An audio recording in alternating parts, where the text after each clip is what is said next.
Bueno, vamos a terminar entonces con estos dos sentidos que nos estaban faltando y empezamos con todo lo que es reproducción. Ya les había dicho que aquí, en lo que son las fosas nasales, justo en la parte superior, aquí vamos a encontrar a la pituitaria amarilla o capa mucosa, donde yacen estas terminaciones nerviosas de las llamadas células olfatorias.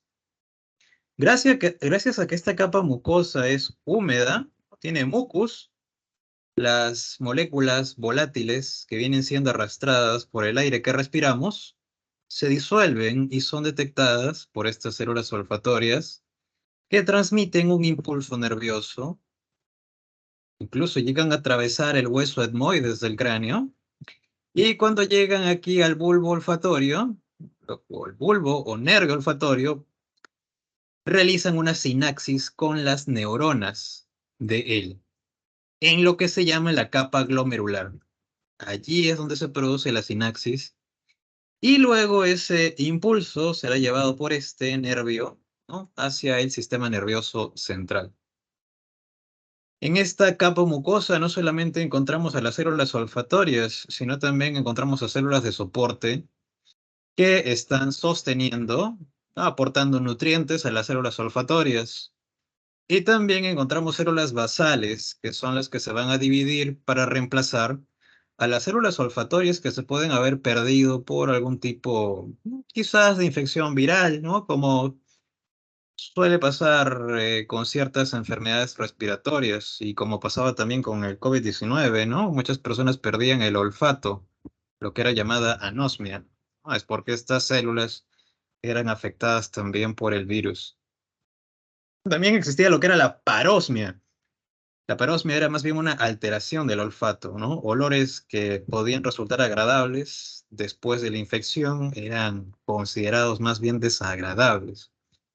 También era por la afectación de estas celulitas por parte de este virus incómodo. En el caso del sentido del gusto, la cosa es similar. Ya sabemos que este yace en lo que es la lengua y en la parte superior vamos a encontrar a los que son las papilas, de diferente forma, ¿no? Papilas fungiformes, papilas circunvaladas, foliadas y filiformes.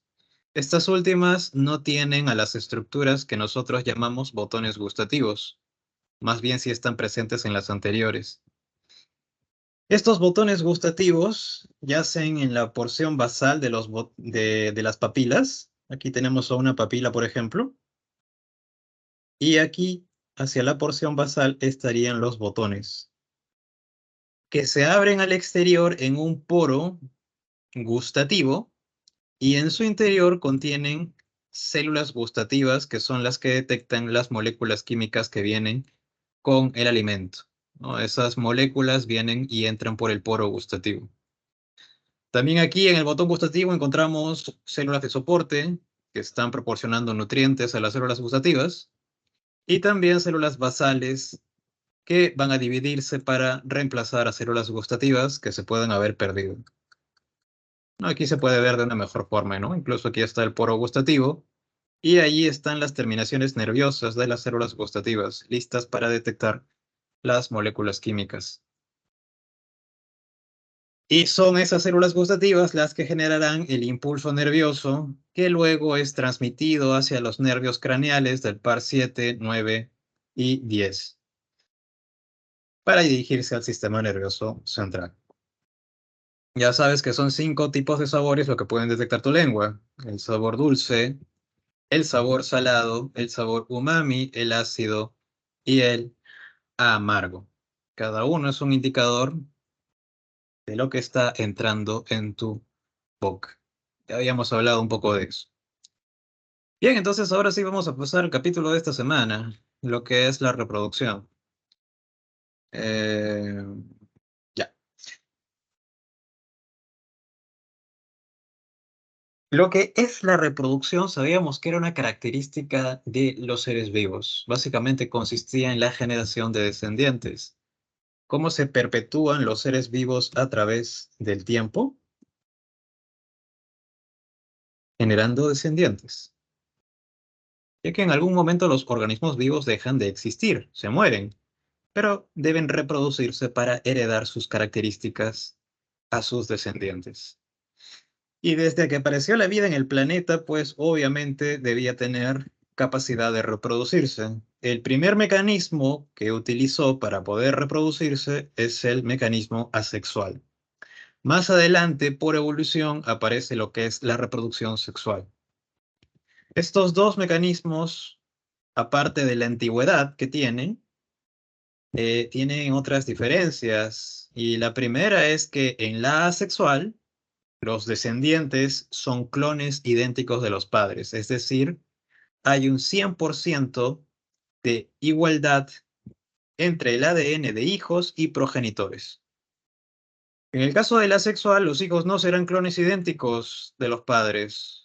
Y eso sucede con nosotros, por ejemplo, ¿no? Que poseemos la mitad de nuestro material genético por origen materno y la otra mitad más bien por origen paterno. Así que no somos 100% idénticos a papá ni 100% idénticos a mamá.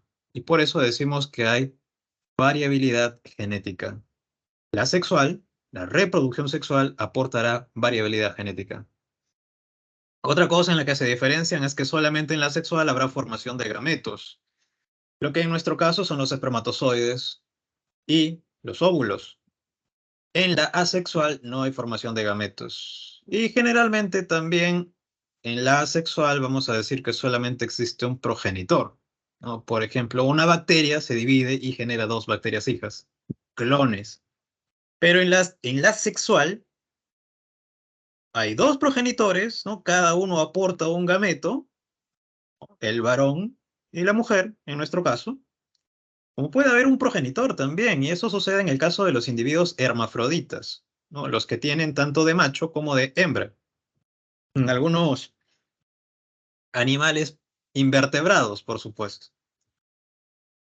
se pueden autofecundar o pueden fecundarse entre ellas, ¿no? Pero por la autofecundación habría solamente un progenitor. Bien, entonces, estas son las características que diferenciarían a estos dos mecanismos de reproducción. Vamos a empezar hablando de algunos tipos de reproducción asexual, específicamente en organismos unicelulares. Vamos a hablar aquí de lo que es la fisión binaria. Recuerda que para cada uno de estos tipos, los descendientes serán clones idénticos de los padres, de los progenitores. El primer mecanismo que conocemos aquí es la fisión binaria, que básicamente consiste, en primer lugar, de una duplicación del material genético. Este mecanismo sucede en bacterias. Se señala que algunos protozoarios podrían hacer fisión binaria, pero generalmente va a ser reconocido porque sucede en bacterias como Escherichia coli, ¿no? Que habita en tu intestino grueso. Lo primero que sucede entonces es duplicar el material genético, el cromosoma bacteriano. Y luego hay una división del citoplasma para generar a dos células hijas. Cada una aportará una de las copias del material genético. Eso es lo que sucede con la fisión binaria. En la gemación, vamos a ver qué sucede en hongos unicelulares como son las levaduras que se utilizan en panadería. Lo que sucede es que el núcleo, porque en este caso sí estamos hablando de organismos eucariotas, ¿no? Como son los hongos, se divide en dos. Y uno de esos núcleos chiquititos migra hacia la periferia. Y allí se recubre de un poco de membrana y puede vivir como una pequeña yema adherida a la célula progenitora durante algún tiempo. Por eso se le llama gemación, porque lo que se forma aquí es una pequeña yema.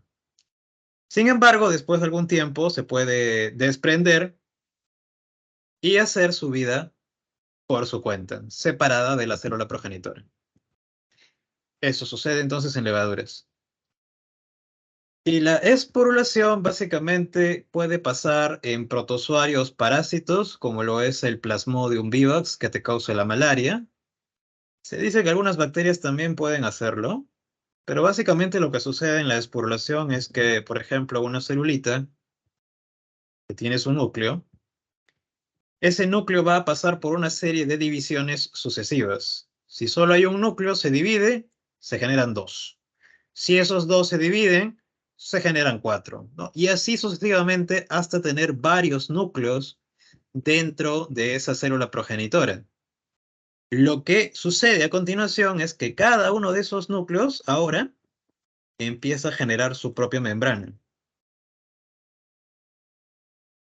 Como si tuviésemos un montón de pequeñas celulitas dentro de lo que era la célula original. Y finalmente, la membrana de la célula progenitora se rompe, hace lisis, y las celulitas hijas pueden emerger al exterior.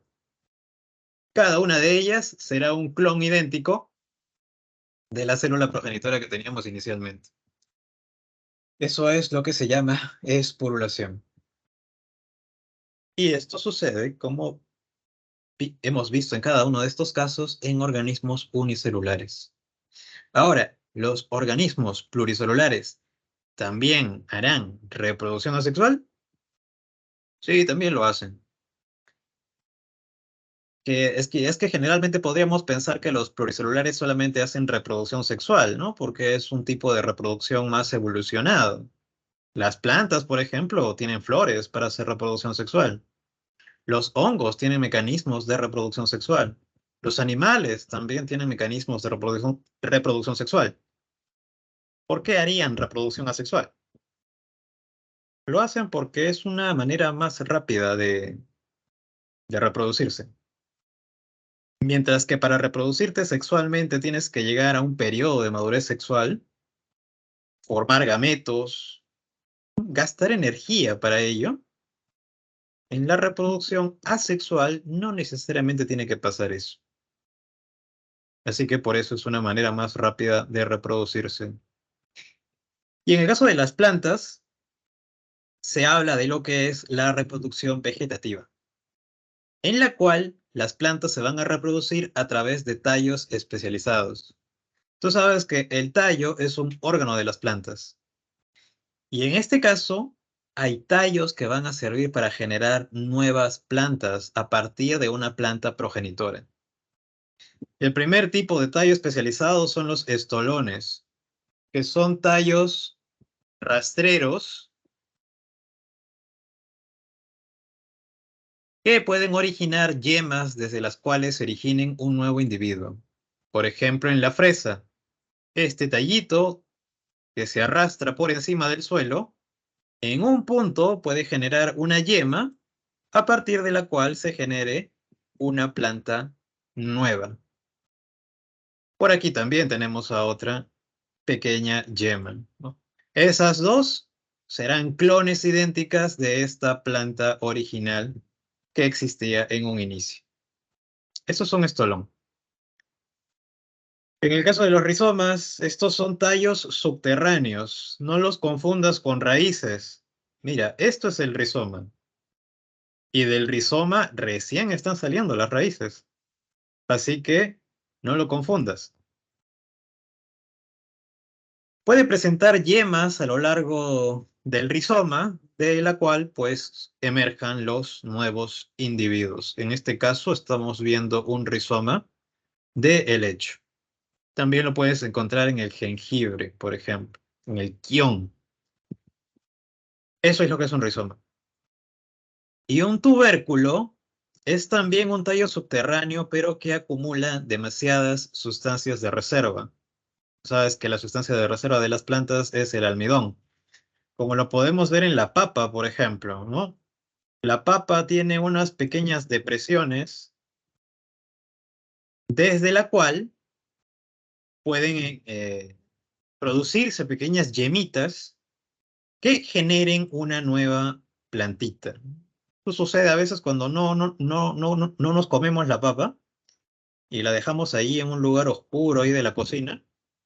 Y cuando volvemos después de varios días, hay como unas yemas que están saliendo de esas pequeñas depresiones que a veces vulgarmente les llamamos ojitos, ¿no? De esas yemitas podrá emerger un nuevo individuo. También está la oca y también está el oyuco, por ejemplo. En el caso del bulbo, este es un tallo especial que está conformado por hojas llamadas catáfilos. Creo que eso se puede ver perfectamente en la cebolla. Cuando la picamos, vemos que está conformada por varias capas. Esas capas se llaman catáfilos. Y a partir de un solo bulbo, se pueden generar dos o más, ¿no? Por ejemplo, aquí ya hay dos. Eso sucede también en el ajo, o una cabecita de ajo que compramos así en el mercado.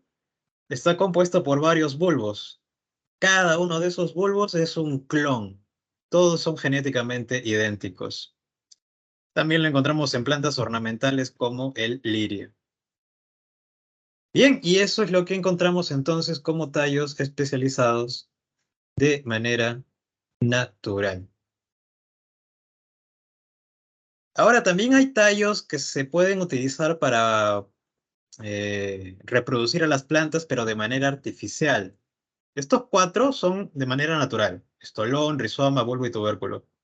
Pero también están los que se obtienen de manera artificial, como son los esquejes, los ácodos y los injertos. En el caso de los esquejes es cuando tú extirpas una ramita de un arbusto o de un arbolito y luego de someter esa ramita a agua o de repente a una concentración de hormonas, le van a salir pequeñas raíces. Y de tal manera que tú vas a poder sembrarla en tierra y a partir de esa ramita se va a generar una nueva planta, un nuevo arbusto. Eso es un esqueje, que generalmente es lo que se hace en los parques para crear esas cercas de acalifas o ciertos arbustos que se colocan. Se hacen utilizando esquejes. Se siembran un montón de palitos y después esos palitos o ramitas generarán nuevos arbustos. Los ácodos son como los estolones, pero de manera artificial. Y eso es porque, por ejemplo, yo puedo agarrar una ramita de esta plantita y yo, con mi voluntad, la puedo enterrar un poquito bajo tierra y de esa región que está sepultada pueden salir brotecitos que impliquen la generación de una nueva planta. Es como un estolón prácticamente, pero de manera artificial. Yo estoy provocando que suceda eso.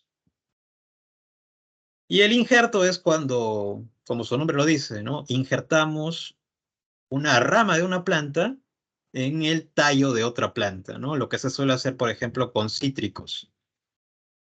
Yo puedo extirpar la rama de repente de una mandarina o de un naranjo y lo coloco en el tallo de una planta también de mandarina o de naranjo, ¿no? Lo que sea lo contrario. Y allí se va a empezar a desarrollar. Por supuesto, hay todo un proceso, ¿no? De aseguramiento, ¿no? No se trata solamente de poner la rama en el tallo, sino amarrarlo y esperar a que el injerto sea exitoso. Hay procedimientos muy estrictos para eso. En el caso de los hongos, estos sí son hongos pluricelulares, ¿no? Los unicelulares eran los que se reproducían por gemación. Pero en este caso vamos a tener pues estructuras llamadas esporangióforos, en cuyo ápice están los esporangios que generan esporangiosporas. Cada una de estas esporangiosporas puede germinar generando un individuo genéticamente idéntico al de donde salieron esas esporangiosporas. Esto entonces en hongos pluricelulares. Y en los animales puede suceder también la gemación, como lo sucede en la hidra. La hidra es un animal de agua dulce que, si bien puede reproducirse sexualmente, También puede generar pequeñas yemitas a lo largo de su cuerpo que finalmente van creciendo y van tomando la forma de una pequeña hidra, para finalmente desprenderse y hacer su vida por su cuenta, ¿no? Irse a otro lugar y pegarse allí, ¿no? Porque recuerda que estos animales son sésiles, viven pegados al fondo del agua, pero ya va a vivir, como suelen hacer los hijos en algún momento de su vida, ¿no? Independiente de su padre. Eso sucede en la gemación, ¿no? Es prácticamente lo que sucedía con la levadura, ¿no? Solamente que aquí estamos hablando de de un organismo pluricelular. Y en el caso de la regeneración puede suceder, por ejemplo, en la planaria. Este no es un mecanismo que propiamente podríamos considerar de reproducción, sino que es simplemente una consecuencia, ¿no? Porque sabemos que las planarias tienen una asombrosa capacidad de regeneración. Así, por ejemplo, si yo tengo una planaria aquí y le hago dos cortes, uno y dos, de tal manera que obtengo uno, dos y tres pedacitos, cada uno de esos pedacitos va a poder regenerar la porción que le falta y podríamos obtener tres planarias a partir de esa solita que teníamos inicialmente. Esto es porque en esta porción central, las planarias tienen una abundante población de células madre que se pueden dividir para regenerar los segmentos que se han perdido. Ojo que no, eso no quiere decir que tú agarres a esta planaria y la dividas así, la cortes en, no sé, 1000 pedazos, la hagas polvo y vas a tener 1000 planarias. No, no, no, no, tiene un límite. Como te digo, mientras más al borde lo cortes, no habrán esas células madres y no vas a tener ninguna planaria. Siempre que el segmento que obtengas tenga un poco de esas células madre que están en el centro, sí se podrá llevar a cabo la generación. Pero si no, no, simplemente se va a morir ese pedazo. Eso también se puede ver en las lombrices de tierra y en las estrellas de mar. A menudo las estrellas pueden perder alguno de sus brazos y la estrella que perdió el brazo puede regenerar ese brazo que ha perdido y del brazo que ha perdido se puede generar una nueva estrella. También tienen células madre que colaboran a esos procesos. Y eso es lo que sucede entonces para los organismos que se reproducen asexualmente. Vamos a entrar ahora a hablar de lo que es la reproducción sexual, pero antes de hablar de la reproducción sexual, vamos a hablar de lo que es el ciclo celular. El ciclo celular va a estar constituido por toda esta serie de eventos por los que pasa una célula durante toda su vida. Una célula se divide en algún momento de su vida, pero también pasa una parte de su vida preparándose para dividirse. Ese proceso de preparación se llama la interfase. Y el proceso de división consta de dos etapas que son o bien la mitosis o la meiosis y finalmente la citocinesis. En la mitosis se divide el núcleo y en la citocinesis se divide el citoplasma para generar a las células hijas de, de ese procedimiento de división. Vamos a empezar hablando de la interfase. ¿Qué sucede en la interfase? La interfase tiene tres fases reconocidas ampliamente, que son la fase G1, la fase S y la fase G2. Adicionalmente, también existe la fase G0, por cierto, pero vamos a hablar de ella en un ratito. Primero vamos a ver qué es lo que pasa en la fase G1. En la fase G1, una celulita duplica su tamaño. O sea, su citoplasma va a aumentar de tamaño y además hay una gran tasa de síntesis de proteínas. Tú sabes que para que se produzcan las proteínas tienen que sucederse dos procesos, que son transcripción y traducción. O sea que aquí en esta fase G1 hay una gran producción de ARN Y también hay una gran producción de proteínas por los procesos de transcripción y traducción respectivamente. Cuando salimos de la fase G1, diríamos que la célula puede tomar dos decisiones. Si la célula quiere tener hijos, ¿no? Si se quiere dividir y tener hijos, va a entrar en fase S. Pero si la célula dice, no, yo no quiero tener hijos, yo no quiero saber nada de cuidar bebés, entra en fase G0. Y en fase G0 ya no se divide, permanece en una fase de reposo, pero se especializa, se diferencia y empieza a cumplir funciones. Por ejemplo, células que están en tu cuerpo en este momento en estadio G0 son las neuronas. ¿Te acuerdas que te dije que si pierdes neuronas ya no vas a reponerlas? Es porque por esto, están en fase G0. Y además las neuronas ya no se dividen porque no tienen centriolos, que en un momento vamos a ver que son importantes para la división. Otras células que están en fase G0 son los hepatocitos que encuentras en tu hígado. Estas células, sin embargo, si la situación lo amerita, pueden salir de fase G0 y entrar en fase S. Seguramente has escuchado que el hígado es un órgano que puede regenerarse hasta cierto grado. Es por eso, ¿no? Sus células están diferenciadas, están en fase G0, pero si hay daño y amerita regenerarse, salen de G0 y entran en fase S. ¿No? Pero las neuronas siempre van a estar ahí, en fase G0. Ya no vas a recuperarlas. Entonces, si la célula dice, yo quiero tener hijos, entra en fase S, y aquí sucede un evento muy importante que es la duplicación del ADN. ¿Te acuerdas de ese proceso que hablamos en la tercera semana? En la que a partir de una hebra de ADN se obtenían dos. Eso sucede aquí. Ese proceso semiconservativo. Además, aquí se duplica el centrosoma. No sé si recuerdas, pero el centrosoma estaba conformado por dos centriolos. Si antes de fase S había un centriolo, perdón, un centrosoma, ahora tendremos dos centrosomas. Esos centrosomas son los que se van a encargar de formar el uso acromático que va a ayudar a repartir los cromosomas más adelante. Y como aquí toda la maquinaria está preocupada por duplicar el ADN, disminuye la síntesis proteica. O sea que aquí hay una disminución de la transcripción y traducción, la cual vuelve a elevarse en la fase G2.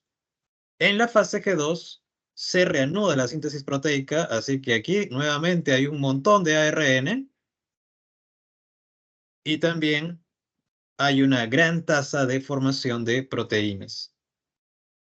Otra cosa que ya empieza a suceder aquí en la fase G2 es que la cromatina, ¿no? Que surge de la asociación entre el ADN y las proteínas histonas, se empieza a condensar para formar a los cromosomas. Ya en la mitosis, como te digo, los cromosomas van a ser repartidos, ¿no? El material nuclear va a ser repartido en dos, y finalmente, con la citocinesis, se generarán dos células hijas que albergarán cada una de ellas una copia del material genético. Ya vimos entonces qué es lo que sucede en interfase. Vamos a ver ahora qué es lo que pasa en la división celular. Inicialmente vamos a hablar de lo que sucede en la mitosis. La mitosis tiene características. En primer lugar, sucede en células somáticas.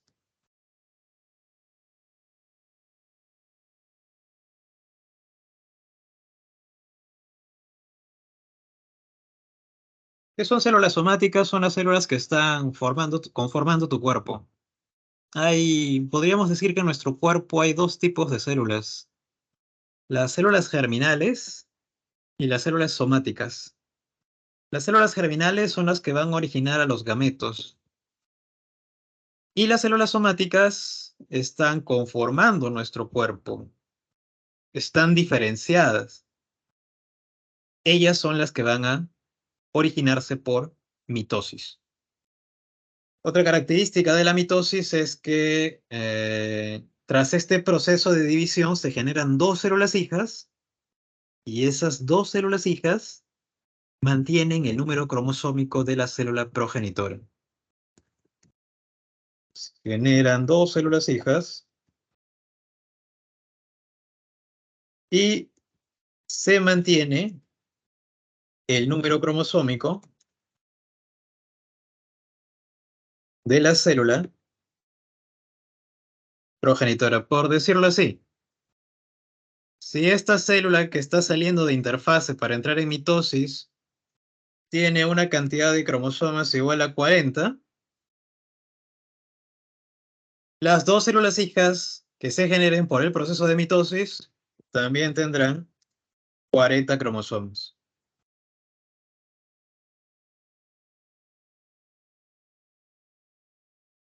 Y tú dirás, ¿por qué estoy poniendo 2N? 2N es el símbolo que se usa para hablar de organismos diploides, es decir, que tienen dos juegos de cromosomas. Como nosotros, por ejemplo. Para nosotros, 2N es igual a 46, ya que tenemos dos juegos de cromosomas, cada uno de 23. Entonces, cuando hablamos de diploides, tiene dos juegos de cromosomas y se simboliza con 2N. Más bien, los individuos haploides, los organismos haploides, tienen solo un juego de cromosoma. Por ejemplo, nuestros gametos, ¿no? Los espermatozoides, los óvulos, solo tienen un juego de cromosoma, solo tienen 23 cromosomas en nuestro caso. Los simbolizamos solamente con la letra N. No, entonces en este caso yo estoy hablando de una célula diploide que tiene 40 cromosomas y generará por mitosis a dos células hijas que tienen cada una 40 cromosomas. La mitosis tiene una serie de pasos ordenados, desde la profase a la metafase, de allí viene la anafase y a continuación la telofase. Finalizaremos con la citocinesis que te mencioné hace un momento. En la profase, lo que sucede es que, en primer lugar, la carioteca, o sea, la membrana nuclear, se está desintegrando.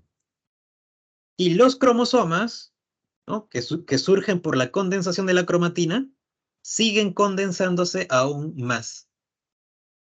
Otra cosa que puedes ver aquí que está sucediendo es que los centrosomas, que aquí los puedes ver, mira, aquí hay un centrosoma, y aquí está el otro, ¿no? Cada uno está conformado por dos centriolos. ¿Qué están haciendo? Se están dirigiendo hacia los polos. Este está diciendo, oye, yo me voy para el polo norte, y este está diciendo, oye, yo me voy para el polo sur. ¿Y qué está sucediendo mientras están migrando? Están formando estas hebras, lo que se llama el uso acromático. Todo eso sucede en profase. Entre profase y metafase se reconoce otra fase que es la prometafase, que por si acaso te la coloco acá. Aquí se termina de desintegrar la carioteca nada más y los cromosomas siguen condensándose. Se continúan condensando porque es en la metafase donde los cromosomas van a exhibir el mayor grado de condensación. Y es aquí donde vamos a poder observar la forma característica que tienen. Aquí los cromosomas están alineados en la placa ecuatorial, gracias a que están adheridos al uso acromático.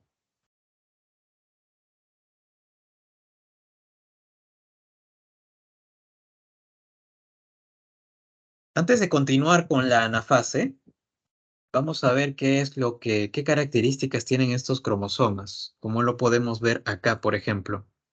Este es un cromosoma que tienes aquí a la derecha. Te darás cuenta que este cromosoma está conformado por dos cromátidas. Mira, aquí hay una cromátida y aquí hay otra cromátida. A las cromátidas también se les llama cromosomas simples, como dice acá. No, bueno, no dice acá, pero las cromátidas son conocidas también como cromosomas simples. O sea, ahí habrían dos cromosomas simples.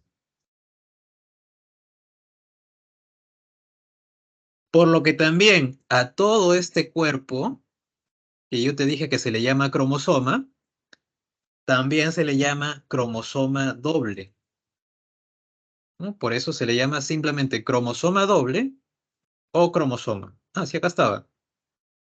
Cromosoma simple o cromátida es lo que tenemos acá. Y de la unión de dos cromátidas tenemos a un cromosoma doble o cromosoma simplemente. Bien, esas dos cromátidas, esas dos cromátidas están unidas aquí hacia la región del centrómero, que es esta constricción que es llamada constricción primaria, ¿no? Es como una cinturita que tienen allí los cromosomas. Y en el centrómero vamos a encontrar una región que se llama el cinetocoro. El cinetocoro es el punto de unión del uso acromático. Allí se van a adherir estas hebras del uso acromático. Pueden haber otras constricciones también a lo largo de los brazos. Por ejemplo, aquí tenemos a otra constricción. Esas constricciones son llamadas constricciones secundarias. Y lo que viene después, o sea, esta parte de acá o esta parte de acá, se le llama ADN satélite, que está constituido por regiones de ADN repetitivo, ¿no? Son secuencias que están repetidas decenas de veces. Ahora que también, justamente las porciones terminales, donde no vamos a encontrar esas constricciones, se les llama telómeros. La porción terminal de un brazo son llamadas telómeros. Vamos a distinguir entonces que por la posición del centrómero pueden existir dos brazos, ¿no? Un brazo que está por encima del centrómero y los brazos que están por debajo del centrómero. A los brazos que están por encima del centrómero les llamamos brazos cortos o también se les llama brazos P. Y los que están por debajo del centrómero se les llama brazos largos o también se les llama brazos Q. De acuerdo a la posición del centrómero, variará la longitud del brazo corto. Se puede ir haciendo más chiquito. Y es allí cuando nosotros podemos clasificar a los cromosomas según la posición del centrómero, como lo vamos a ver en esta imagen que tengo por acá.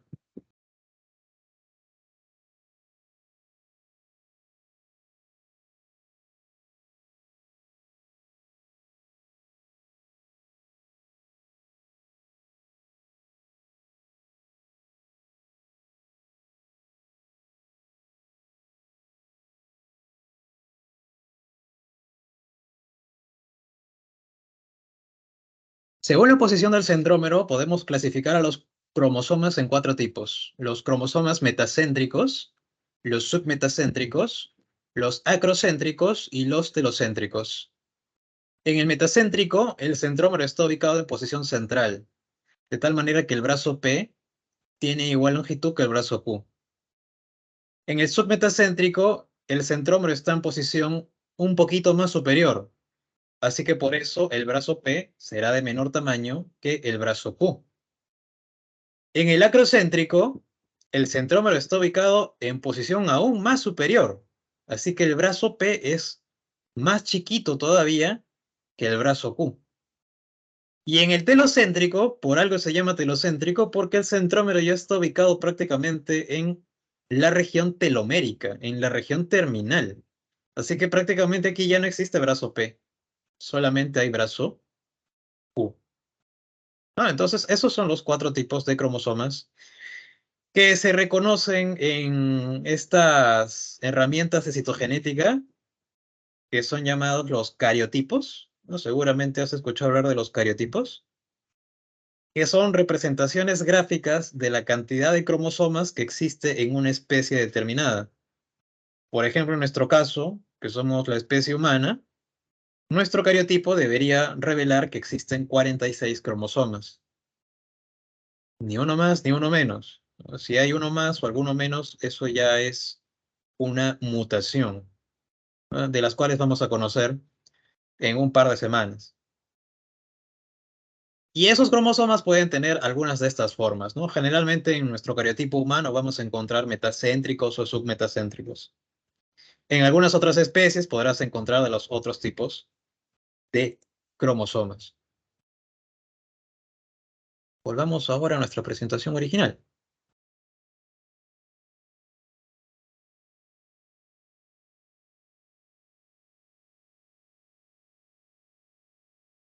Bien, entonces no te olvides, un cromosoma doble es como llamamos también al cromosoma. Y un cromosoma doble está constituido por dos cromosomas simples o llamadas también cromátidas. Aquí en anafase, esos cromosomas dobles se rompen en las dos cromátidas que lo conforman. Y una cromátida se dirige hacia un polo y la otra cromátida se dirige hacia el otro polo. ¿No? Lo que pasa es que el uso cromático tira hacia los polos, y rompe el cromosoma doble para que suceda eso, ¿no? Lo mismo ha pasado con los otros cromosomas dobles. Por aquí también hay dos cromátidas, cada una dirigiéndose hacia su polo respectivo. Por aquí también dos cromátidas por la ruptura de un cromosoma doble. Y por aquí también. Esto es lo que sucede en la anafase.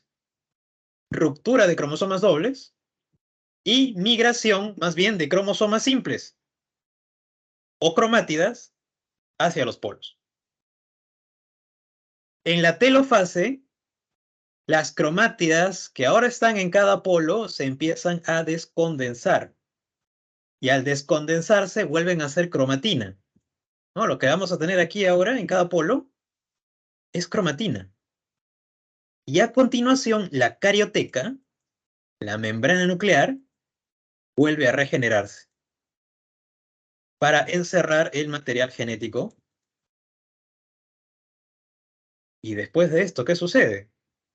La citocinesis. Hasta acá se terminó la mitosis. Ahora tiene que suceder la citocinesis, que en vegetales, en células vegetales, sucede por formación del fragmoplasto y en células animales sucede por estrangulamiento. ¿Cómo es eso? Dirás tú.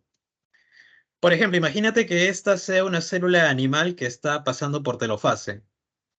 Justo aquí en la porción terminal se va a formar un anillo de proteínas, como si fuese una especie de correa de las que usas en los pantalones. Y ese cinturón se va a ir angostando.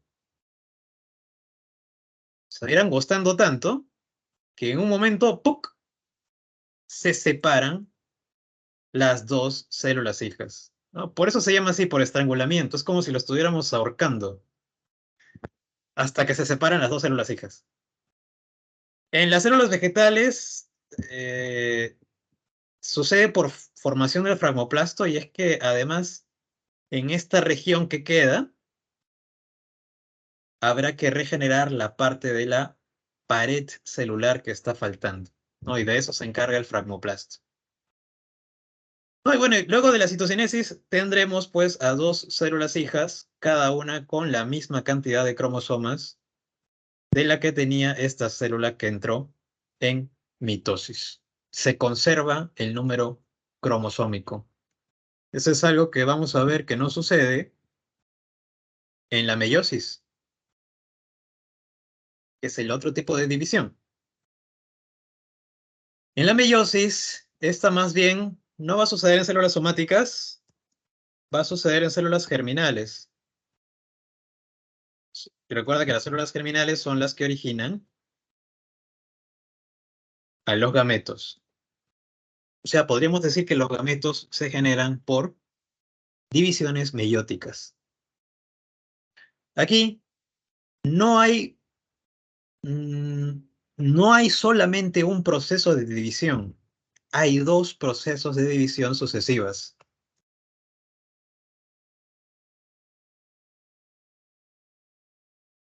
Lo que se llama la meiosis 1 y meiosis 2. Aquí no se generan dos células hijas, se generan cuatro.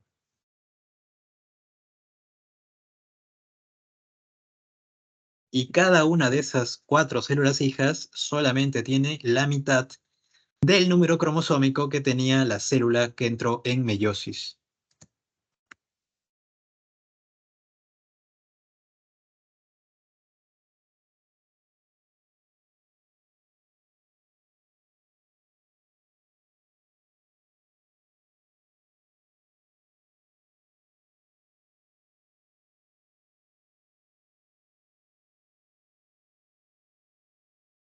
Esto es importante porque mediante esto último se está produciendo la reducción del material genético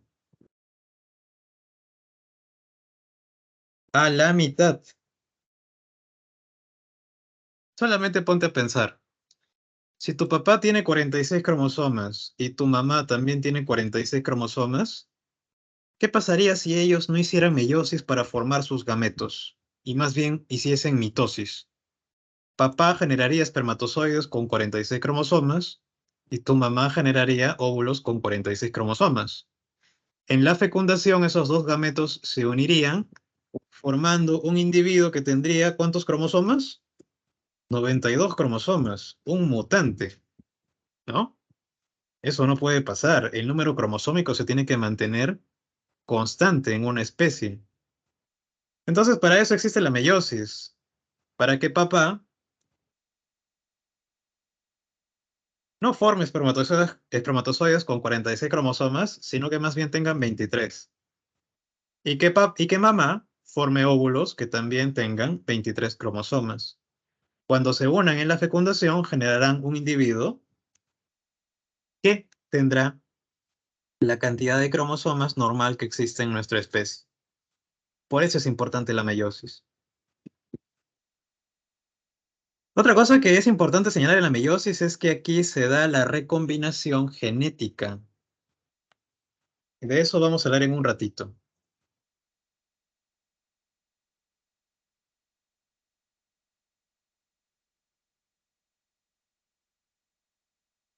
Fíjate que, como te dije, en la meiosis hay dos procesos de división sucesivas. La meiosis 1, que también tiene su profase 1, su metafase 1, su anafase 1 y su telofase 1. Y la meiosis 2, que tendrá pues su profase 2, su metafase 2, su anafase 2 y su telofase 2. La profase 1 es un poco complicadita, ya que vamos a ver que existen 5 etapas en la profase 1. El leptoteno, el cigoteno, el paquiteno, el diploteno y la diacinesis. En el leptoteno, ojo que antes de entrar en meiosis, por supuesto, la célula debería haber entrado en interfase, con todo lo que sucede en esa etapa del ciclo celular. Aquí en leptoteno ya va a empezar a desintegrarse la carioteca, ¿no? Recuerda que eso siempre tiene que suceder en un proceso de división celular. La membrana es un obstáculo, así que aquí se empieza a desintegrar. En el cigoteno, los cromosomas homólogos que ya se están condensando se van a aparear. Tú dirás, ¿qué son los cromosomas homólogos? Lo mencionamos rapidito por acá.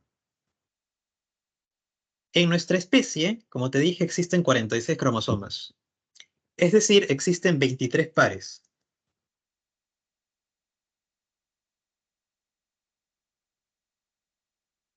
Cada par cromosómico es del mismo tipo. Por ejemplo, en el par 1, esos dos cromosomas tienen la misma información genética.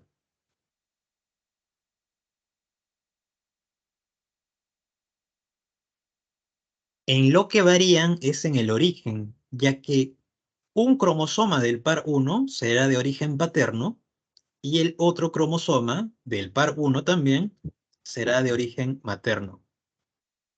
Tienen diferente origen. Y eso sucede en cada par. En el par 2 también uno será de origen materno y el otro de origen paterno. Pero tendrán la misma información genética. Si en el paterno está el gen para el color de ojos, en el materno de ese mismo par también estará el gen para el color de ojos. Por eso decimos que tienen la misma información genética. Y por ejemplo, en este organismo imaginario que tenemos en esta celulita, tiene dos pares de cromosomas, ¿no? Tiene cuatro cromosomas. Este sería el primer par y esos dos serían los homólogos, ¿no? Diríamos que el azul podría ser el paterno y el rojo sería el materno. Por aquí está el par 2, ¿no? Que ya se está empezando a parear, porque eso es lo que sucede en el cigoteno. Como te digo, los homólogos empiezan a formar parejitas y es así como forman a los bivalentes. ¿Cómo es que forma la parejita, por cierto? Forman parejitas porque hay un complejo de proteínas que los mantiene unidos. Ese complejo de proteínas se llama el complejo sinaptoanémico. En el paquiteno, que es la siguiente etapa de la profase 1, los cromosomas homólogos empiezan a intercambiar sus brazos.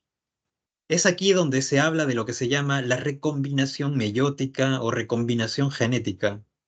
Fíjate que por acá está este brazo azul del cromosoma paterno ya no está terminando de color azul, sino que está terminando de color rojo.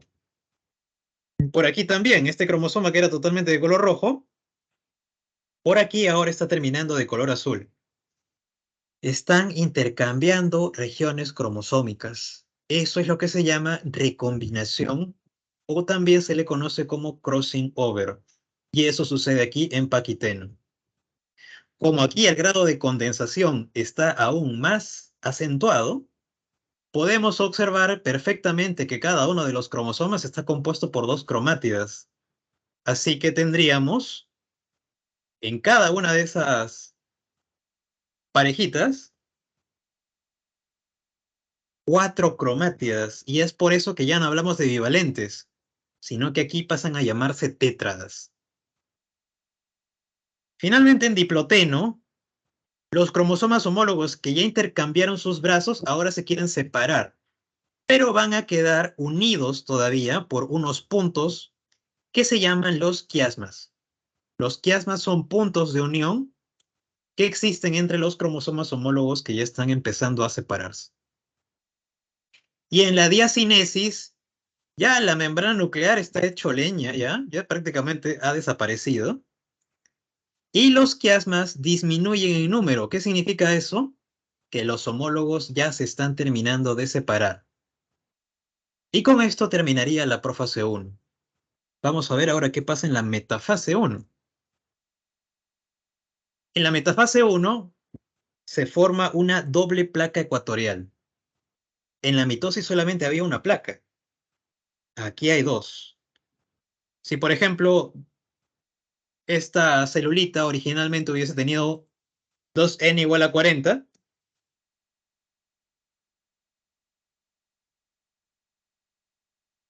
aquí habría una línea de 20 cromosomas y por aquí habría otra línea de 20 cromosomas.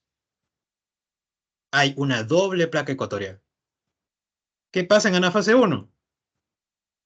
Ojo que aquí no se produce ninguna ruptura de cromosomas, como sí sucedía en mitosis, ¿no? Se rompían los cromosomas dobles y se originaban dos cromátidas, cada una se iba a su polo respectivo. Aquí no. Aquí se están jalando un cromosoma entero y se lo llevan para un polo. Y por aquí también se están jalando un cromosoma entero y se lo están llevando para el otro polo. O sea, la mitad del cromosoma se dirige hacia un polo y la otra mitad se dirige hacia el otro polo. O sea, 20 por acá y 20 cromosomas dobles por acá. A este evento también se le denomina disyunción 1. Finalmente, Ahora esos cromosomas dobles que están en los polos empiezan a descondensar, vuelven a ser cromatina y la carioteca se vuelve a regenerar, como sucedía en la mitosis también, y sucede en la citocinesis. Se divide el citoplasma y esta vez, mira, se generan dos células hijas que esta vez solamente tienen la mitad de cromosomas. Esta tendrá n igual a 20 y esta tendrá n igual a 20. ¿Por qué? Porque recuerda que aquí en anafase, la mitad de cromosomas se fue para un polo y la otra mitad se fue para el otro polo. Así que por eso, después de citocinesis, se generan dos células hijas, cada una con la mitad del número de cromosomas. Ahora, cada una de estas dos células hijas entra en meiosis 2, entra en profase 2, que ya no es tan complicada como la profase 1. Aquí sucede lo que ya conocemos. Se continúan condensando los cromosomas y la carioteca se desintegra. Pasamos a metafase 2. En cada una de las células hijas se formará una placa ecuatorial. Y en anafase 2, esta vez esos cromosomas dobles sí se rompen, como pasaba en la mitosis, generando dos cromátidas, y cada una se dirige a su polo respectivo. Cada una se dirige a su polo respectivo. No, lo mismo pasa con las otras cromosomas dobles. También se rompen, liberando dos cromátidas, las cuales migran hacia polos opuestos. A este evento también se le conoce como disyunción de tipo 2. Finalmente, en la telofase 2, las cromátidas ubicadas en cada polo se descondensan, vuelven a ser cromatina y la carioteca se vuelve a regenerar. Ahora sucede otra citocinesis, la citocinesis 2, ¿no? Porque la primera que teníamos acá era la citocinesis 1. En cada una de las células hijas, en cada una de las dos células hijas, sucede la citocinesis 2, generando células con el mismo número cromosómico de las que entraron en meiosis 2. ¿No? Entonces, después de este proceso meiótico, habremos generado 4 células hijas con la mitad del número de cromosomas que tenía la célula que entró en meiosis. Eso es lo que sucede aquí. Cosas importantes que debes destacar aquí en la meiosis es la diferencia que existen entre las etapas de meiosis 1 y meiosis 2. Por ejemplo, metafase 1 con metafase 2. En la metafase 1 se forman dos placas ecuatoriales. En la 2 solamente se forma una. En la anafase 1 migran cromosomas dobles a los polos. En la anafase 2 migran cromosomas simples hacia los polos. Esas son diferencias que deberían recordar siempre en cuanto a la meiosis. Bien,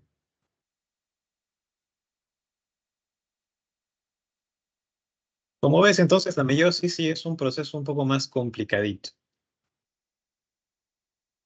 que la mitosis. Pero ahora que ya sabemos cómo se generan los gametos, ya sabemos que se generan por meiosis, ahora sí recién podemos hablar de reproducción sexual. Empecemos hablando de las plantas con flores,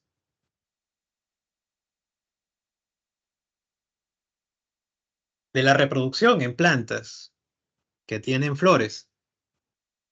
Tú sabes que las plantas, bueno, más evolucionadas, las que llamamos angiospermas, tienen estructuras especializadas para la reproducción llamadas flores. Esto entonces sucede en angiospermas.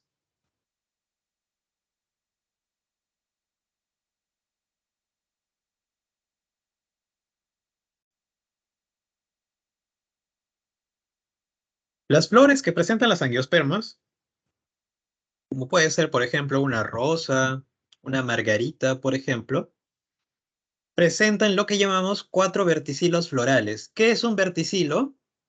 Un verticilo es un conjunto de hojas especializadas que surgen desde un mismo nivel.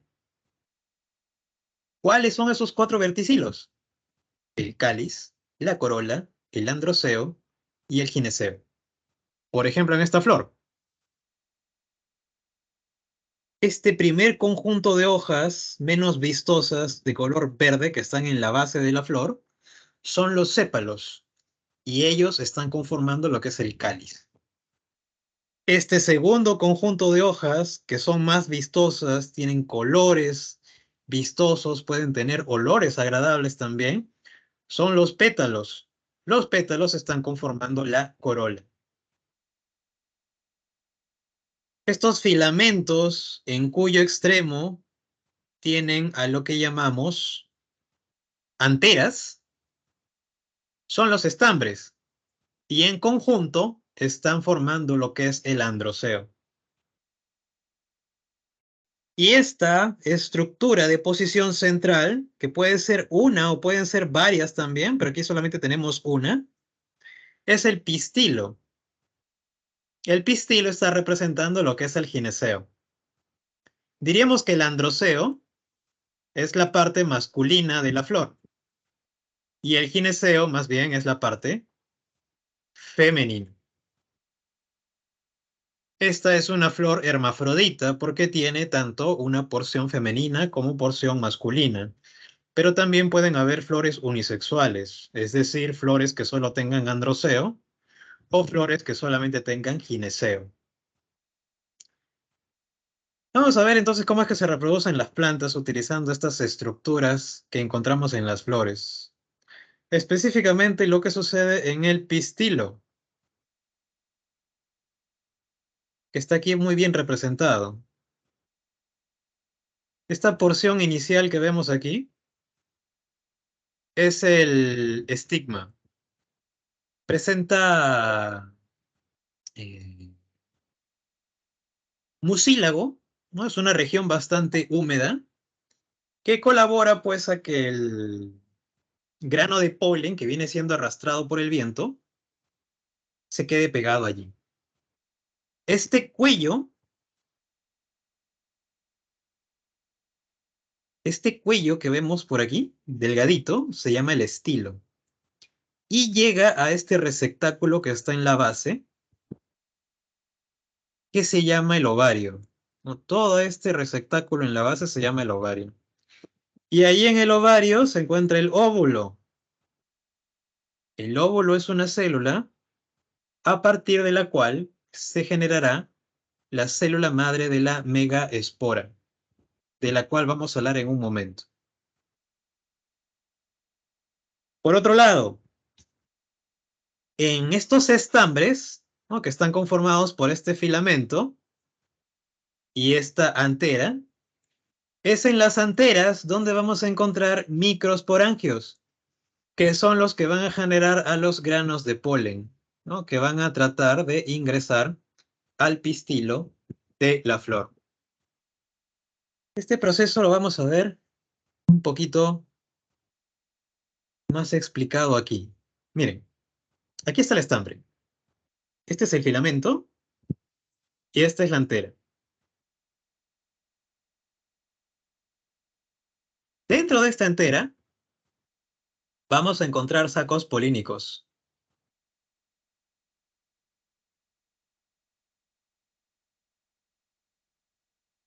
Esos sacos polínicos están formando a los microsporocitos, que son, fíjate, son células diploides.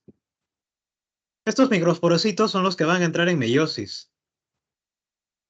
A partir de un microsporocito se generarán 4 microsporas, ¿no? Porque recuerda que en meiosis se generan 4 células hijas a partir de una célula progenitora. Y de cada una de esas microsporas, haploides, ojo, ¿no? Porque recuerda, ¿no?, que si este es diploide, después de meiosis, se generan células hijas con la mitad del número de cromosomas. De cada una de estas microsporas se generará un grano de polen. Ese proceso lo podemos ver mejor acá.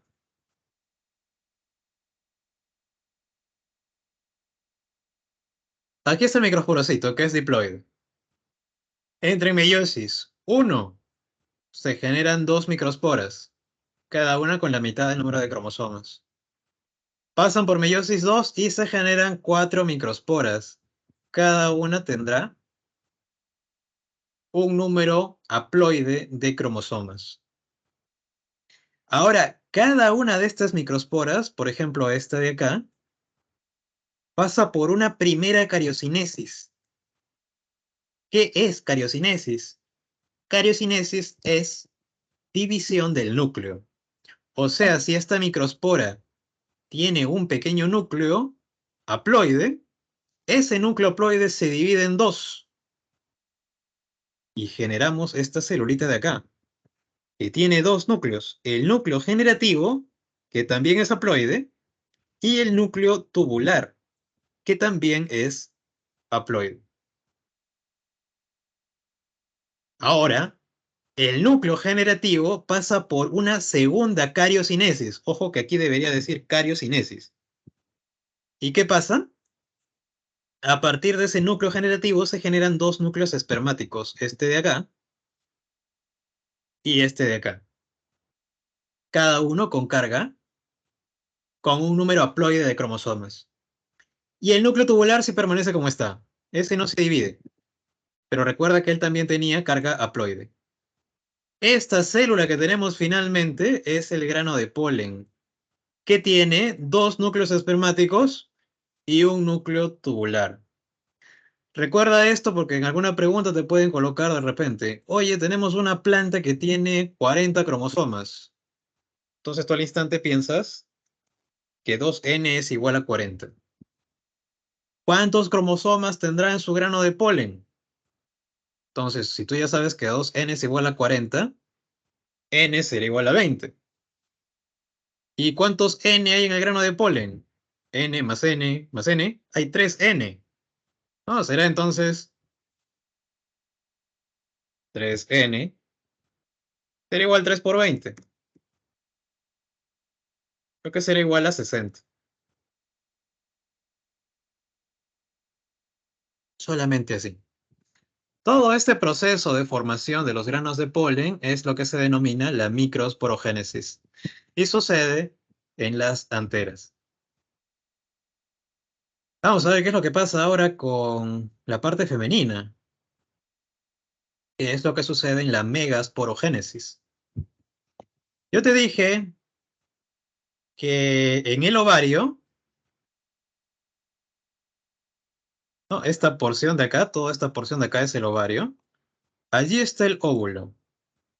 A partir del óvulo se genera la célula madre de la megaespora, que es llamada también megasporocito. Y aquí está, que como ves es una célula diploide. Este megasporocito es el que va a pasar por meiosis. Entre meiosis 1 y genera dos células haploides. Pasa por meiosis 2 y se generan cuatro megaesporas, haploides también cada una de ellas. Pero resulta que tres de estas se degeneran y solamente nos quedamos con una megaespora, haploide. El núcleo de esa megaespora va a pasar por tres cariocinesis sucesivas. Es decir, si hay un núcleo, después de la primera cariocinesis, tendremos dos núcleos haploides. Si aquí hay dos núcleos, después de la segunda cariocinesis, tendremos cuatro núcleos haploides. Si aquí tenemos cuatro núcleos, después de la tercera cariocinesis, tendremos ocho núcleos haploides. Y lo que tenemos aquí finalmente es lo que se llama el saco embrionario, pero inmaduro todavía. ¿Cuándo madura? Madura cuando cada uno de esos núcleos migre hacia posiciones respectivas. Tres se posicionan en un polo y son los que llamamos núcleos antipodales. Estos núcleos antipodales son los que colaboran a la nutrición del saco embrionario.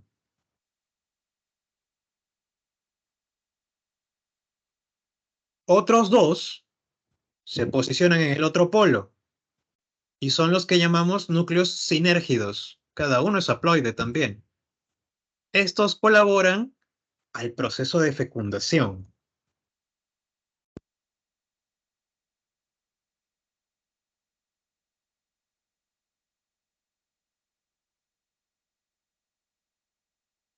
Otros dos se fusionan en lo que llamamos fusión de núcleos polares o también les llaman núcleos secundarios.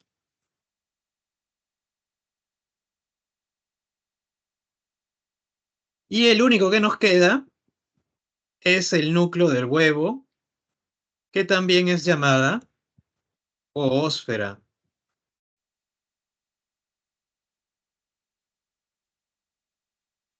De los que te tienes que preocupar es de estos dos, de la fusión de núcleos polares y de la oósfera o núcleo del huevo.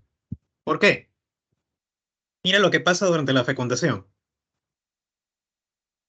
Los granos de polen pueden venir, ¿no? A través del viento, pueden venir traídos por algún animal polinizador, como puede ser un insecto, un ave o un mamífero. No, la cuestión es que el grano de polen llega aquí al estigma y como te dije que es una región bastante húmeda, llena de moco, se queda pegado. Y al humedecerse, el núcleo polínico, el núcleo tubular, recuerda que en el grano de polen habían tres núcleos, dos núcleos espermáticos y un núcleo tubular. Ese núcleo tubular es el que se activa y genera el tubo polínico, que es toda esta región que va a llegar hasta el saco embrionario. ¿Para qué? Para que a través de ese tubo polínico, como le llaman acá, tubo polínico, desciendan los dos núcleos espermáticos. El primer núcleo espermático, que tiene carga haploide, va y fecunda al núcleo del huevo, o como te dije, también llamada oósfera.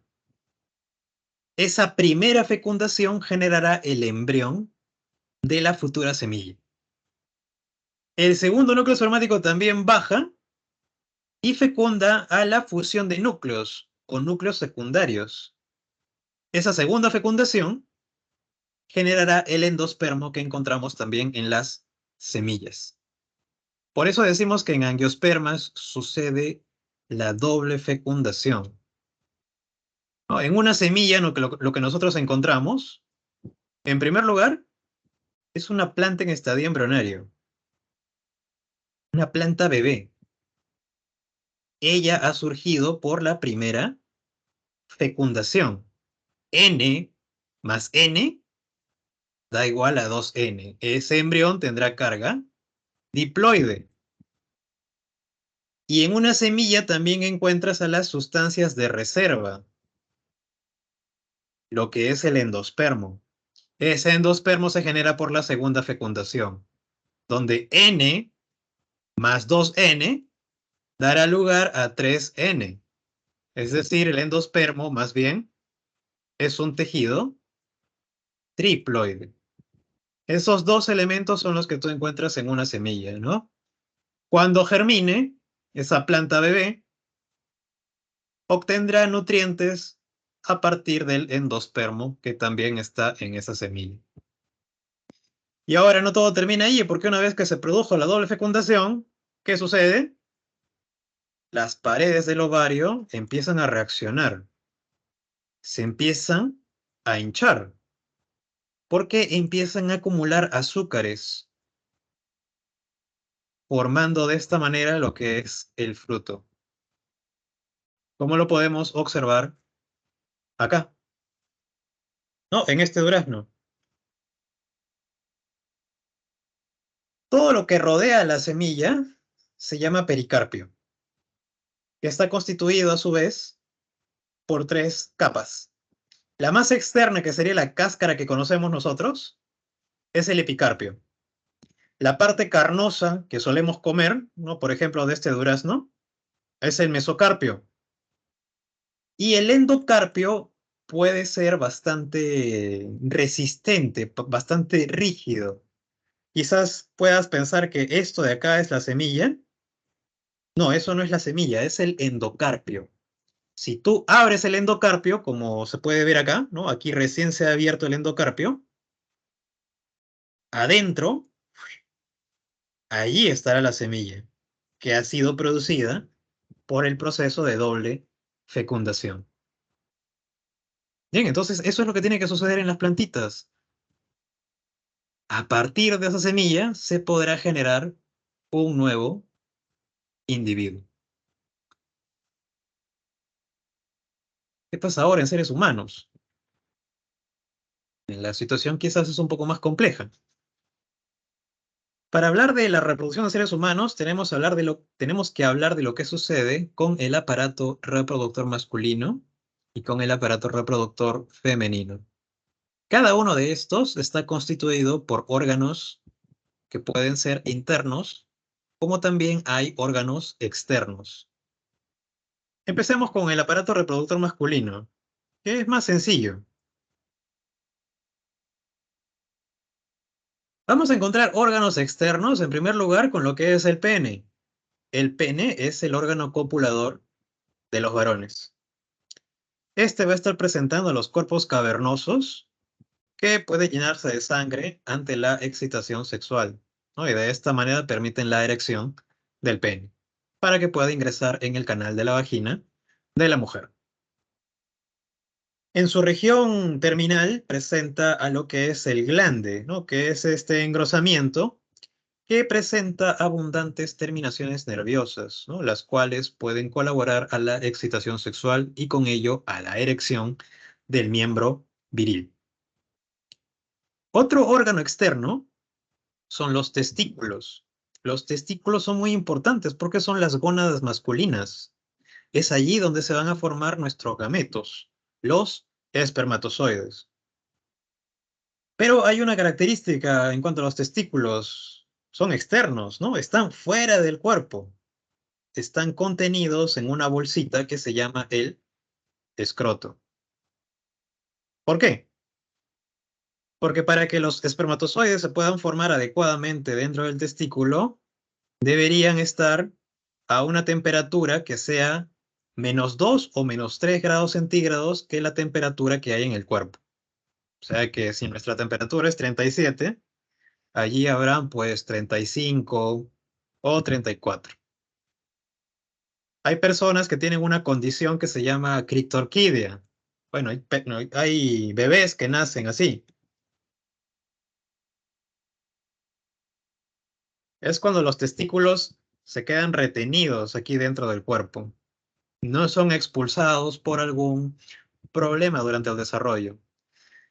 Si llegan a ser adultos, pues van a ser estériles, ¿no? Porque los testículos estarán sometidos a la misma temperatura corporal y no van a formar espermatozoides viables. Entonces, es aquí en los testículos donde se forman los espermatozoides, específicamente en lo que se llaman los túbulos seminíferos, porque los testículos están repletos de túbulos seminíferos, donde encontramos a espermatogonias que van a dar lugar a los futuros espermatozoides. También hay células de Leydig o llamadas células intersticiales en los mismos testículos que están produciendo la hormona masculina que se llama testosterona. Y también células de Sertoli, que son las que nutren o las que aportan nutrientes a las espermatogonias, ¿no? Para que den lugar a los futuros espermatozoides.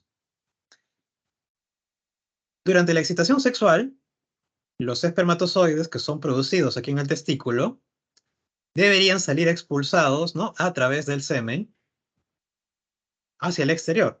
Como bien dice acá, en ese proceso llamado eyaculación se liberan cerca de 300 millones de espermatozoides, ya que aproximadamente se liberan cerca de 3 mililitros y en cada uno de ellos, en un varón fértil, deberían haber por lo menos 100 millones.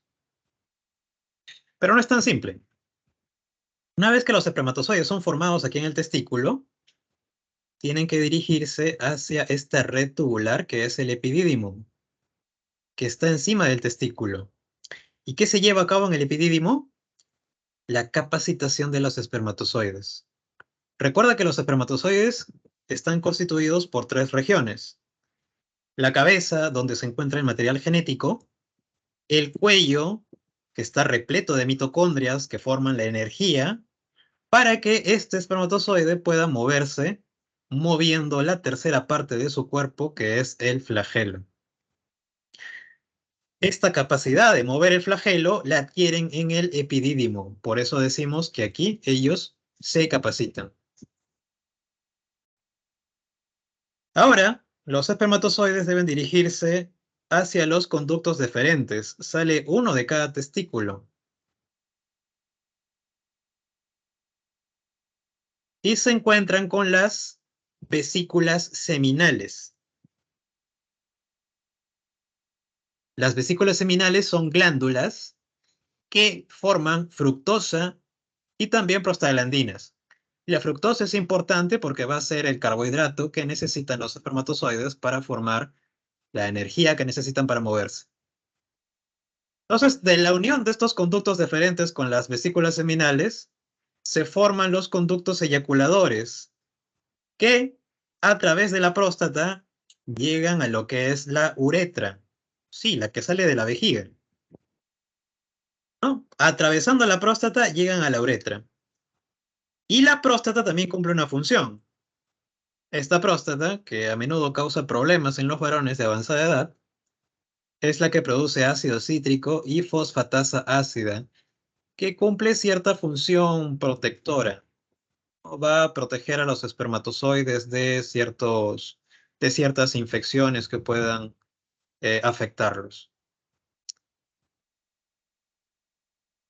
Por aquí también, ya saliendo la uretra de estar rodeada por la próstata, por aquí están la glándula de Cooper. Las glándulas de Cooper que van a producir también secreciones que van a colaborar a limpiar la uretra y lubricarla. Los espermatozoides son viables en un medio alcalino, ¿no? Y recuerda que aquí por la uretra sale la orina, que es bastante ácida. Así que por eso la glándula de Cooper tiene que limpiar y lubricar con sustancias alcalinas la uretra para que eso no afecte la viabilidad de los espermatozoides. ¿No? Y entonces finalmente los espermatozoides pueden salir a través de la eyaculación por la uretra. Entonces, en el semen que sale de la eyaculación no solamente hay espermatozoides, ¿no? También están las secreciones de estas glandulitas que hemos mencionado. La vesícula seminal, la próstata y la glándula de Cooper. Y eso es lo que sucede con los varones. Bastante sencillo, ya que con las chicas es un poco más complicado.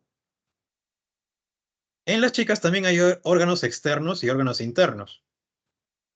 En caso de los órganos externos, tenemos aquí, por ejemplo, eh, a lo que es la abertura vaginal, que está rodeada de pliegues que son denominados labios menores, los más internos, y mayores, los más externos. Los labios menores contienen gran cantidad de vasos sanguíneos y también allí podemos encontrar a las glándulas de Bartholin que colaboran a la secreción de lubricantes. Cuando sucede la excitación sexual, es necesario que estas glándulas produzcan sustancias lubricantes para que el pene pueda ingresar sin causar dolor. Además, aquí en la porción anterior vamos a encontrar a una pequeña estructura llamada el clítoris. Bueno, ni tan pequeña tampoco. El clítoris es como un pequeño pene. Posee abundantes terminaciones nerviosas que al ser estimuladas también van a colaborar al proceso de excitación sexual y con ello a la lubricación de la vagina. Los labios mayores que encontramos por aquí externamente están conteniendo glándulas sudoríparas y sebáceas que contribuyen también a la protección de esta parte del aparato reproductor femenino. Algo que podemos notar aquí también es que en la parte anterior se puede notar una pequeña prominencia que es de naturaleza adiposa. Se llama el monte de Venus y su función es amortiguar el contacto que existe entre el cuerpo del varón y la mujer cuando se está produciendo una relación sexual. Esta abertura de la vagina solamente es la puerta de entrada porque es todo un canal. Lo podemos ver acá. Hasta aquí puede llegar el pene y depositar los espermatozoides con la eyaculación. Internamente tenemos a lo que es el útero. Todo esto de acá es el útero. Es el órgano de la gestación. Si se produce la fecundación, es allí donde se va a desarrollar un nuevo ser vivo. Esta capa más interna se llama el endometrio, que básicamente está compuesto por epitelio cilíndrico vascularizado. Es lo que va a exhibir cambios durante el ciclo menstrual de las señoritas. La otra capa más externa es el miometrio, que está compuesta por músculo liso. ¿No? Y que tú sabes que es de contracción involuntaria. Saliendo del útero hacia los costados tenemos a las trompas de falopio, que están conectadas a los ovarios, que son las gónadas femeninas. Estos ovarios están repletos de folículos ováricos que van a dar lugar a los ovocitos, a los gametos femeninos. Fíjate también que por aquí hay ligamentos, ¿no? Que están asegurando también a los ovarios con el útero. Y aquí no termina esto porque todavía hay mucho que decir acerca de las señoritas. Justamente aquí podemos ver lo que hay en un ovario. No, están repletos de folículos que a medida que avanza el ciclo menstrual permiten la liberación de lo que es el ovocito secundario. A partir de este ovocito secundario se formará el óvulo, el gameto femenino. Esta serie de cambios la vamos a explorar en esta siguiente imagen que tenemos por acá. Aquí.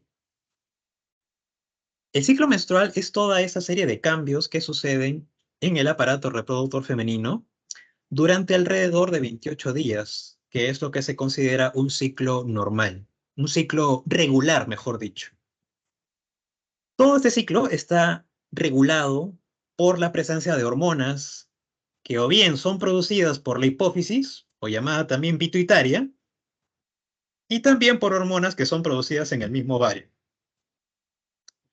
Tiene tres fases reconocidas, que son la fase folicular, la fase ovulatoria y la fase lútea.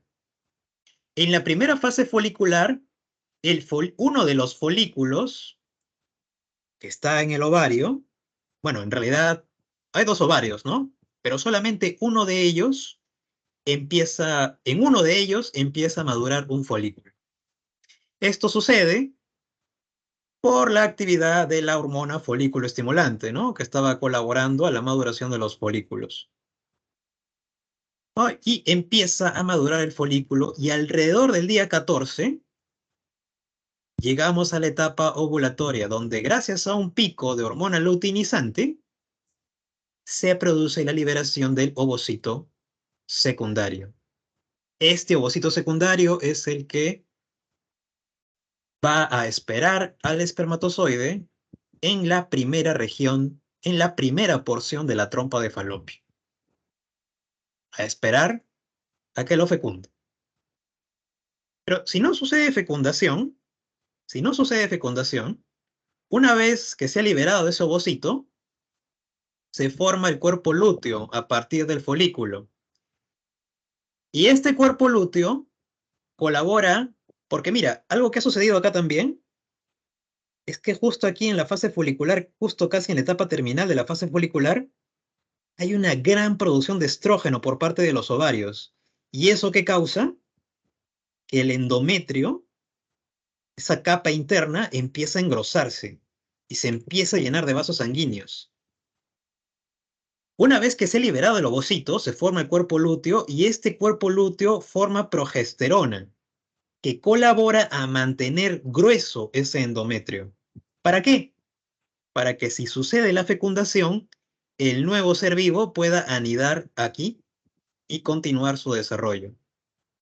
Pero si no hay fecundación, ese cuerpo lúteo degenera y ya no hay quien produzca progesterona. El endometrio ya no tiene quien lo sostenga y se desprende como flujo de sangre, ¿no? Eso es lo que sale en cada menstruación.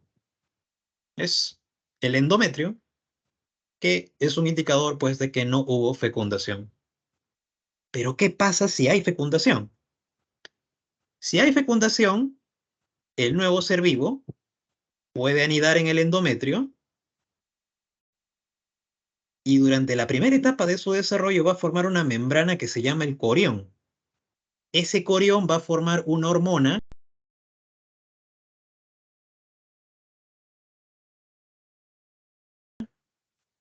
y esa gonadotropina coriónica mantiene estable al cuerpo lúteo para que siga produciendo progesterona y que el endometrio se mantenga grueso. Y así el nuevo ser vivo continúa su desarrollo allí, bien feliz. Más adelante, cuando ya va progresando más el desarrollo, se forma lo que es la placenta y ya la placenta ya reemplaza al cuerpo lúteo en la formación de hormonas para mantener el engrosamiento del endometrio. Entonces, esta última fase sería la fase lútea, ¿no? Donde estamos viendo la participación del cuerpo lúteo. Último que podría mencionarles acá. Algo más, es que esta hormona es la que detectan las pruebas de embarazo, ¿no? Si una persona de repente sospecha de que, si una chica sospecha de que está embarazada, puede ir a la farmacia, ¿no? Y venden esas pruebas rápidas que detectan embarazo. Lo que detectan es la presencia de esta hormona en la orina. También puede estar en la sangre, por supuesto. Y lo que estás viendo acá es lo que se llama el famoso método del ritmo, ¿no? Porque si estamos viendo que solamente alrededor del día 14 se produce la liberación de ese ovocito, que puede ser fecundado por el espermatozoide, ese ovocito solamente es viable por 2 o 3 días. O sea que de este día 14, 2 o 3 días antes o 2 o 3 días después, la señorita podría ser considerada fértil, podría embarazarse. Por acá no hay ovocito, por acá tampoco hay ovocito. Y eso es lo que indica este gráfico, ¿no? Si aquí se ha producido la ovulación, esos son días en los que la señorita podría quedar embarazada. Por aquí no hay ovocito, esta es la fase folicular, y por acá tampoco hay ovocito, esta es la fase lútea. Este método no funciona, porque como estamos hablando del ciclo menstrual que está sostenido por hormonas, esta ovulación o bien puede adelantarse o bien puede retrasarse. Y generalmente esto es sostenido por personas pues que no quieren tener hijos, ¿no? Tienen relaciones en estos días donde supuestamente no hay peligro, pero de repente no cuentan pues con que la ovulación se adelanta y de repente mantienen relaciones el día 8 y justo ese día se produce la ovulación y quedan embarazadas. ¿No? Por eso este método del ritmo no debería ser empleado para la planificación familiar. es, esto no, es irregular, ¿no? Muchas chicas, como digo, no siempre van a tener un ciclo que dura 28 días. Puede ser más corto o puede ser más largo, así que lo mejor es usar un método de barrera, ¿no? Como lo es un preservativo o también un método hormonal, ¿no? Bajo la supervisión de un especialista, por supuesto. Bueno, aquí tenemos el proceso de gametogénesis. Cómo es que se forman los gametos masculinos y femeninos. Mira, es radicalmente distinto. En el caso de los varones es más rápido. En el caso de los varones todo es más sencillo, mira. Este es un proceso que se inicia en la pubertad y puede durar hasta la ancianidad. Un varón de 70 años todavía puede seguir formando espermatozoides. En sus testículos están las espermatogonias, que son células diploides. Estas maduran y crecen para transformarse en espermatocitos primarios, que también son diploides. Pero son estas células las que ingresan en meiosis. Pasan por meiosis 1 y liberan dos espermatocitos secundarios. Cada uno haploide. Y estos espermatocitos secundarios pasan por meiosis 2, formando 4 espermátidas. Estas de acá son espermátidas, que también son haploides. Esas espermátidas todavía tienen que diferenciarse, porque mira, no tienen flagelo. Una vez que se diferencian, adquieren el flagelo y pasan a ser llamadas espermatozoides. Entonces a partir de un espermatogonio se generan 4 espermatozoides. Recuerda que inicia en la pubertad y dura hasta la ancianidad. En el caso de las chicas es totalmente diferente, ya que la formación de gametos se inicia desde el estadio embrionario, desde que están en el vientre de su mamá, y dura hasta la menopausia, que se presenta alrededor de los 50 años. Dentro del estadio embrionario, dentro del vientre de mamá, el ovario de la futura señorita está conteniendo oogonias, células diploides, que hacia el tercer mes del desarrollo embrionario maduran y se transforman en oocitos primarios, que también son diploides.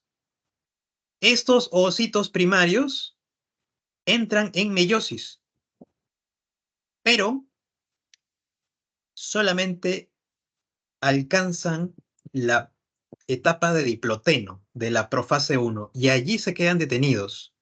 O sea que una señorita cuando nace con cerca de 400.000 ovocitos primarios detenidos en diploteno. Cuando llega a la pubertad, y gracias a la influencia de las hormonas sexuales, uno de los folículos se activa durante cada ciclo menstrual y reinicia su meiosis. Vuelve a reactivar su meiosis, mejor dicho. Ese ovocito que estaba detenido en diploteno termina la meiosis 1 y libera un ovocito secundario y el primer corpúsculo polar. Este ovocito secundario ahora inicia la meiosis 2, pero tampoco la termina, se queda detenido en metafase 2. Este ovocito secundario es el que se libera acá, en la ovulación. Y este es el que te dije, que como lo podemos ver acá, se libera ese ovocito secundario y se queda aquí en esta primera porción de la trompa de falopio a esperar al espermatozoide. ¿Qué pasa cuando el espermatozoide lo fecunda? Una vez que ingresa el espermatozoide, se reactiva la meiosis 2 y se termina la meiosis 2, liberando el segundo corpúsculo polar y la oótide, que es un gameto inmaduro. Pero como el núcleo del espermatozoide ya está aquí dentro, esa oótide madura rápidamente y se transforma en el óvulo, que ya está listo para unir su núcleo con el núcleo del espermatozoide. Entonces es radicalmente diferente. No te olvides de esto. Inicia en el estadio embrionario y termina hacia la menopausia. Entonces, y también es diferente porque a partir de una oogonia solamente se genera un óvulo. Los otros son corpúsculos polares que no tienen participación en la fecundación. En el caso del varón, sí, puede generar 4 espermatozoides a partir de un espermatogonio. Y aquí podemos ver el desarrollo, ¿no? Como te dije, ¿no? En la ovulación se libera ese ovocito secundario y se queda esperando aquí. Si se produjo una relación sexual, los espermatozoides tienen que recorrer todo este camino. No hay atajos. Y es por eso que de esos millones de espermatozoides que ingresan, solamente algunos pocos llegan aquí y pueden fecundar al óvulo. Una vez que se produce la fecundación, se formará una celulita llamada cigoto. De ese cigoto surgirán divisiones sucesivas. Se dividirá en 2 células, en 4, en 8, y se formará así lo que llamamos la mórula. De la mórula se formará lo que llamamos la blástula. En ese estadio de blástula, o también llamado blastocisto, las células migran hacia la periferia y dejan un espacio adentro. Eso es una blástula. Y esta blástula o blastocisto es la que se implanta en el endometrio, que como te dije, debería estar gordito por la actividad de las hormonas eh, progesterona y estrógeno. Aquí podemos ver, ¿no? Mejor a una blástula. Esto de acá es una blástula. Todas las células están hacia la periferia. Y en el medio hay un hueco. Ese hueco se llama el blastocel. Una vez que se ha implantado en el endometrio, la blástula pasa al siguiente estadio, que es la gástrula. Y como te das cuenta, hay una pequeña porción que se va metiendo dentro. Y aquí se forma un pequeño poro. Ese poro se llama blastoporo. Y en animales protostomados generará la boca, la futura boca. En deuteros tomados, más bien ese blastoporo forma lo que es el ano. Nosotros somos animales deuterostomados. O sea, lo primero que se forma en nosotros es el ano. La boca se forma posteriormente. O sea que esto que se está metiendo por aquí es el futuro tubo digestivo. Lo que se llama el arquenterón, es el futuro tubo digestivo. Y en esta gástrula es donde puedes ver los tres tejidos embrionarios: el ectodermo, el mesodermo y el endodermo, ¿no? Ya recordarán pues que cada uno de estos está especializado en generar un tipo de sistema o alguna parte de nuestro cuerpo, ¿no? Por ejemplo, el ectodermo está aquí generando la piel, el pelo, las uñas. El sistema nervioso, a excepción de las microglias, ¿no? Que eran células accesorias que se generaban a partir del mesodermo.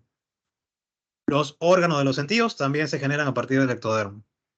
El mesodermo genera el sistema muscular, el circulatorio, el óseo, el excretor y el reproductor, mientras que el endodermo generará al digestivo y al respiratorio. Cada uno está especializado. Y terminamos por aquí con lo que es la partenogénesis, que no consiste más que en la generación de nuevos individuos a partir de gametos femeninos no fecundados, por ejemplo, como sucede en las abejas. Un óvulo no fecundado puede generar a un zángano, que es un macho. Más bien, a partir de un óvulo fecundado por un espermatozoide, se generan hembras, que bien pueden ser obreras o bien pueden ser reinas. Te darás cuenta, ¿no? De que un óvulo fecundado tendrá carga diploide, y más bien uno que no está fecundado permanecerá como haploide. Por eso es que los zánganos son haploides, y más bien las hembras de las abejas son diploides. Podemos clasificar a los animales también en función de su nacimiento. Los ovíparos, que forman huevos. Estos huevos completan el desarrollo del embrión fuera del cuerpo, fuera del vientre materno, ¿no? Como sucede en las aves. Los ovovivíparos, que forman huevos, pero esos huevos son retenidos dentro del vientre materno y allí culminan su desarrollo y eclosionan naciendo como crías vivas, como sucede con algunos peces cartilaginosos como lo es el tiburón o la manta raya. Y los vivíparos, que se caracterizan pues porque el embrión se desarrolla dentro del vientre materno hasta su nacimiento, naciendo como cría viva, ¿no? Como sucede con los mamíferos. Ojo que todos los mamíferos no son vivíparos. Los ornitorrincos, por ejemplo, son mamíferos, pero se reproducen a través de huevos. Ellos son ovíparos. Y para terminar, les robo un minuto con lo que es la metamorfosis. Es un proceso que sucede en animales que tienen desarrollo indirecto. ¿Cuáles son esos? Son aquellos animales en los que la etapa juvenil es muy diferente a la etapa adulta, como sucede, por ejemplo, en las mariposas, cuya etapa juvenil, la oruga, es recontra diferente a la etapa adulta, que es la mariposa. Tienen que pasar por toda una serie de cambios, que es lo que llamamos metamorfosis. Todo este proceso está sostenido por la producción de diferentes hormonas que colaboran a ese cambio. Chicos, no tengo más que decirles por ahora. Así que les dejo las claves. Denme un segundito. No sé si hay alguna pregunta al respecto también por mientras. Aquí está.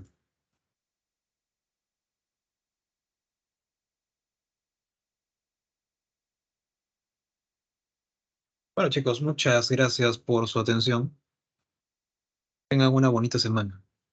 Hasta luego. Cuídense mucho.